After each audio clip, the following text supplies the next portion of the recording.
என் பையன் அல்லது பொண்ணு 10ஆம் வகுப்பில் இருக்கிறான் சார். அவன் 10ஆம் வகுப்புக்கு மேலே மேற்படிப்பை தேர்ந்தெடுக்கிறதுக்கு நாங்கள் எப்படி பெற்றோராக உதவி செய்யலாம் அப்படின்னு என்கிட்ட ஆலோசனை கேட்குறவங்களுக்கு நான் வழக்கமாக சொல்கிற சில பதிலை தான் இந்த வீடியோவில் உங்களுக்கு தரலான்னு நினைக்கிறேன். மற்றவங்க சொல்கிறது போல் டெக்னிக்கலான ஆஸ்பெக்ட், இந்த பாடம் எடுத்தால் இன்னதாகலாம் அப்படின்ன மாதிரிலாம் நான் போகலை. அடிப்படையான சில உண்மைகளை உங்கள் குழந்தைகளுக்கு நீங்கள் சொல்லி கொடுக்கறதுக்கு இந்த வீடியோ பயனுள்ளதாக இருக்கும். முதல்ல பார்த்தீங்கன்னா, குழந்தைக்கு நல்லா தெரிஞ்ச ஒரு துறையை தேர்ந்தெடுங்க. 10ஆம் வகுப்புக்கு முன்னாலேயே உங்களுக்கு கண்டிப்பாக தெரிஞ்சிருக்கணும், என் பையனுக்கு எந்த பாடம் நல்லா வருது.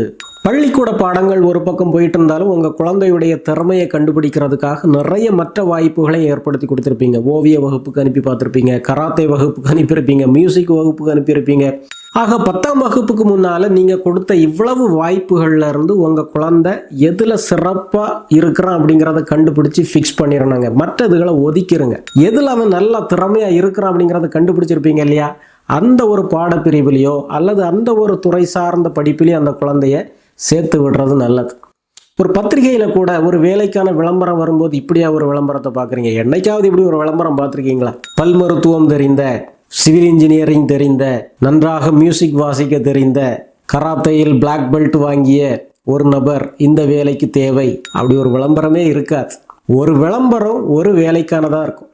நர்சிங்கான வேலையாக இருக்கும், டீச்சருக்கான வேலையாக இருக்கும். அதுலேயும் எந்த பாடத்துக்கான ஒரு டீச்சர் அப்படிங்கிற ஒரு குறிப்பு அங்கே கண்டிப்பாக இருக்கும். அல்லது சமையல், அதுலேயும் என்ன சமையல் தெரிந்த, இப்படி ஸ்பெசிஃபிக்காக கூர்மையாக ஒரு படிப்பில் அல்லது ஒரு திறமையில் ஆழம் கண்ட அனுபவம் கண்ட ஒருத்தரை தான் வேலைக்கு அமர்த்துறாங்க. அதனால சின்ன வயசுல நிறைய திறமைகளில் குழந்தைகளுக்கு வாய்ப்பு கொடுத்துருந்தாலும் 10ஆம் வகுப்புக்கு மேலே அவங்களுடைய கவனத்தை ஒரு பாடத்திலையோ அல்லது ஒரு திறமையிலையோ கூர்மைப்படுத்த வேண்டியது அவசியங்க. ஒரு குதிரை வழக்கமாக ஒரு குளத்தங்கரையில் புல்லு மேய்ஞ்சிக்கிட்டு இருக்கும். அந்த குதிரை புல்லு மேய்கிறதுக்கு பக்கத்துலேயே எப்பவும் ஒரு வாத்தும் வந்து நிற்கும். அது அப்படியே அந்த புல்லில் நடக்கும், பக்கத்தில் இருக்க குளத்துல போய் குதிக்கும், நீந்தும், பறக்கும், இப்படிலாம் செய்துக்கிட்டு இருந்தது. ஒரு நாள் அந்த வாத்து அந்த குதிரையை சீண்டிச்சுது. என்ன சொல்லிச்சுதுன்னா, நான் தான் திறமையான ஆள், உன்னை விட உனக்கு ஓட மட்டும்தான் தெரியும். எனக்கு பாரு, நான் ஓடுறேன், பறக்கிறேன், இந்த குளத்துல நீந்துறேன், எனக்கு 3 திறமை இருக்குது பாரு, உனக்கு ஓட மட்டும்தான் தெரியும். ஆக நான் உன்னை விட பெரிய ஆள் அப்படி சொல்லி அந்த வாத்து சொல்லிச்சுதான். அதுக்கு அந்த குதிரை சிரிச்சுக்கிட்டே சொல்லிச்சுது, எனக்கு ஓட மட்டும்தான் தெரியும், ஆனால் பந்தயணி வந்ததுன்னா நான் தான் முதல் பரிசு எடுப்பேன். ஓட்டத்தில் என்ன ஜெயிக்க ஆளே கிடையாது. ஓட்டாண்டி வந்தாலே என்னதான் எல்லாரும் உதாரணமாகவும் காட்டுவாங்க. உன்னை எதுக்கு உதாரணம் காட்ட முடியும்? நீ எதில் பரிசு வாங்கியிருக்கிற சொல்லு? நீச்சலில் நீ கிடையாது, பறக்கிறதுலையும் கிடையாது, ஓடுறதுலையும் கிடையாது. அப்புறம் எதுக்கு நீ பெருசாக பந்தா காட்டிக்கிற அப்படி சொல்லி அந்த குதிரை கேட்டுதான். ஆமாங்க, இந்த உலகத்தில் உங்கள் குழந்தை 100 செயல்கள் அறகுறையாக இருக்கிறத விட ஒரு செயலில் டாப்பாக இருக்கிறது முக்கியம். ஒரு செயலில் கிங்காக இருக்கிறது முக்கியம். அந்த குதிரையை போல பாட்டோ, நடிப்போ, படிப்போ, அதுலேயும் கணிதமோ, அறிவியலோ அல்லது நர்சிங்கா, சிவிலா, எதுவாவது ஒன்று, ஆனால் அதில் சிறப்பாக இருக்க விடுங்க. சிறப்பாக அவனால் என்ன பாடம் படிக்க முடியுமோ அந்த பாடத்தை தேர்ந்தெடுங்க. ரொம்ப முக்கியம். ஏன்னா இந்த உலகத்தில் எவ்வளவுதான் பெரிய ஒரு அறிவாளியாக இருந்தாலும் அவங்களை கூர்ந்து கவனிங்க, ஏதாவது ஒரு துறையில் தான் அவங்க மேதையாக இருப்பாங்க. ஆக ரொம்ப முக்கியமாக நீங்கள் கவனத்தில் வைக்க வேண்டியது, ஒன்றே செய், நன்றே செய். நான் எதில் டாப்பாக இருக்க விரும்புகிறேன் அப்படிங்கிறத அந்த குழந்தை தீர்மானித்து அதுக்கேற்ற மேற்படிப்புகளை எடுக்கிறது ரொம்ப முக்கியங்க. 2வது பார்த்தீங்கன்னா, மேற்படிப்பை தீர்மானிக்கிறதுல ஒரு முக்கியமான மந்திரம் இதாங்க, டோன்ட் காப்பி அதர்ஸ். அடுத்தவங்களை பார்த்து உன்னுடைய பாடப்பிரிவை தேர்ந்தெடுக்காத அப்படிங்கிறத உங்கள் மகனுக்கோ மகளுக்கோ கண்டிப்பாக நீங்கள் சொல்லி கொடுத்தே ஆகணும். வரலாற்றில் வேடிக்கையாக நடந்த ஒரு நிகழ்ச்சிங்க. அமெரிக்காவினுடைய 30வது பிரசிடெண்டாக இருந்தவர் கால்வின் கூலிட்ஜ். அவர் அமெரிக்காவினுடைய பிரசிடெண்டாக பதவியேற்ற புதுசில் அவருடைய நண்பர்களை விருந்துக்கு கூப்பிட்டுருக்கிறார். அப்போ அவருடைய நண்பர்கள்லாம் அந்த வெள்ளை மாளிகையினுடைய அந்த ராஜபோக உபசரிப்புலாம் முன்பின் அனுபவம் இல்லாதவங்க இல்லையா, அதனால் எப்படி அந்த மேசையில், சாப்பாட்டு மேசையில் நடந்துக்கணும் அப்படிங்கிறது அவங்களுக்கு தெரியலை. அதனால் அவங்களுக்குள்ள பேசி வச்சுக்கிட்டாங்க, பிரசிடெண்ட் என்னென்னலாம் செய்கிறாரோ அது மாதிரி நம்ம எடுக்கலாம், என்னென்ன சாப்பிட்றாரோ அது மாதிரி நம்ம சாப்பிடலாம் அப்படின்னு சொல்லி முடிவு பண்ணிக்கிட்டாங்க போல். சாப்பிடும்போது பக்காவாக அவரை பார்த்து அப்படியே காப்பி பண்ணிட்டாங்கங்க. அவர் எப்படி சாப்பிட்டாரோ அதே மாதிரி சாப்பிட்டாங்க. என்னெல்லாம் எடுத்து சாப்பிட்டாரோ அதெல்லாம் எடுத்து சாப்பிட்டாங்க. இப்போ சாப்பாடெல்லாம் முடிஞ்சு எல்லாரும் காஃபி குடிக்கிற நேரம். பிரசிடெண்ட் காஃபி குடிச்சிட்டு இருக்கும்போது திடீர்னு கொஞ்சம் காஃபி அவரது சாசரில் ஊற்றுறார். மற்ற நண்பர்களும் அதே போல் சாசரில் ஊற்றுறாங்க. அப்புறம் அங்கே டேபிளில் இருந்த திக்கான க்ரீம் அதை கொஞ்சம் எடுத்து அந்த சாசரில் போட்டு கலக்கிறாரு. மற்றவங்களும் அதே போல் செய்கிறாங்க. இப்போ அந்த சாசர் எடுத்து மேசைக்கு கீழே அவரது பூனை வந்திருந்து கத்திக்கிட்டு இருந்துருக்குது, அதுக்கு வச்சார்.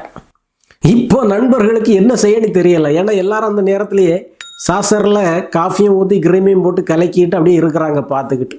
அப்போ சிரிச்சுக்கிட்டே பிரசிடெண்ட் கால்வின் கூலிட் சொல்லுவார், அடுத்தவங்களை பார்த்து ஏன் காப்பி பண்ணுறீங்க, உங்களுக்கு என்ன பிடிக்குதோ அதை செய்யுங்க, உங்களுக்கு என்ன தெரியுதோ அதை செய்யுங்கன்னு சொல்லுவார்.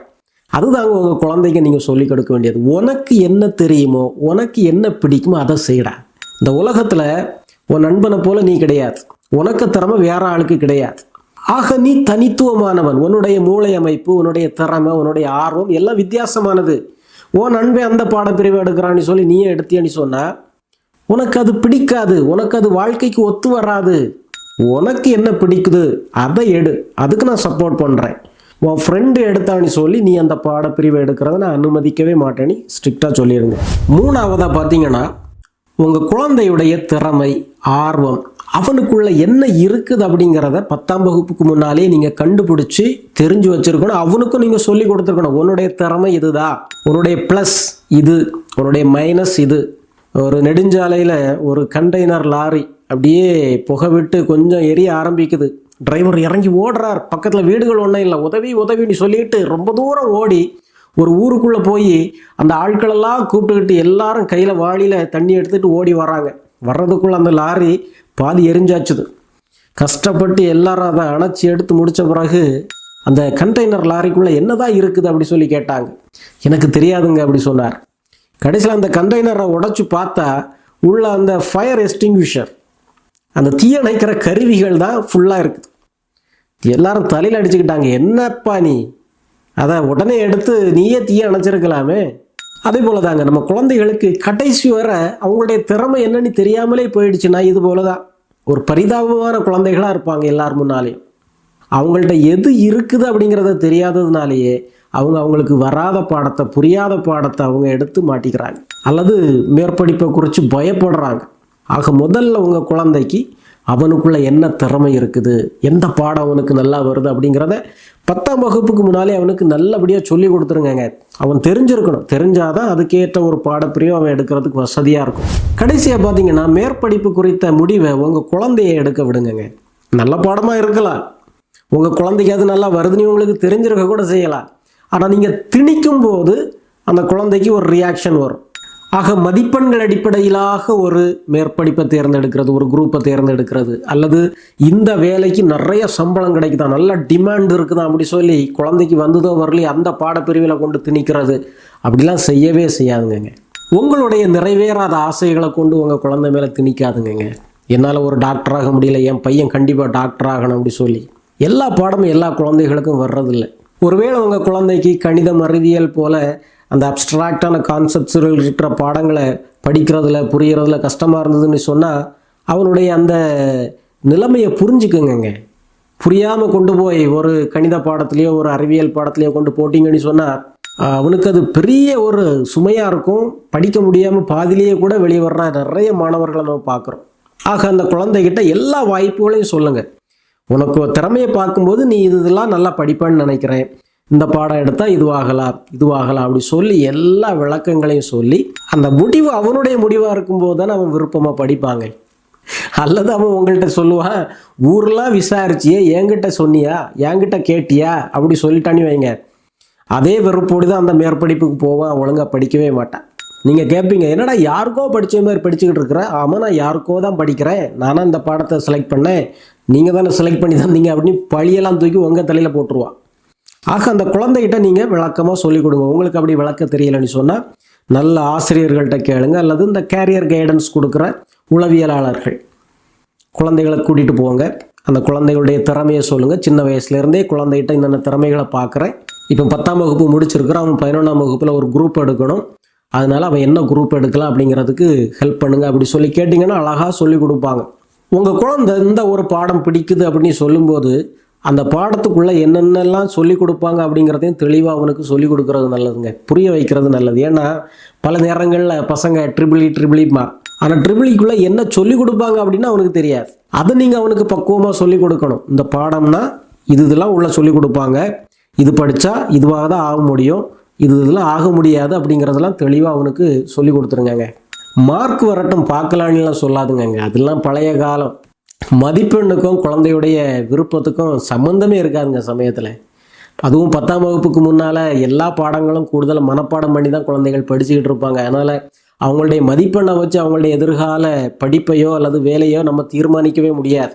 அதனால் முதல்லையே நிதானமாக உரையாடல் வழியாக அந்த குழந்தைகிட்ட பேசி எடுத்து பல இடங்களில் விசாரித்து குழந்தைய ஒரு தீர்மானம் எடுக்க வச்சிட்டிங்கன்னு சொன்னால் குழந்தை ஆர்வமாக அந்த 11ஆம் வகுப்பில் ஒரு குரூப்பை செலக்ட் பண்ணி அப்படியே படித்து மேலே போயிடுங்க.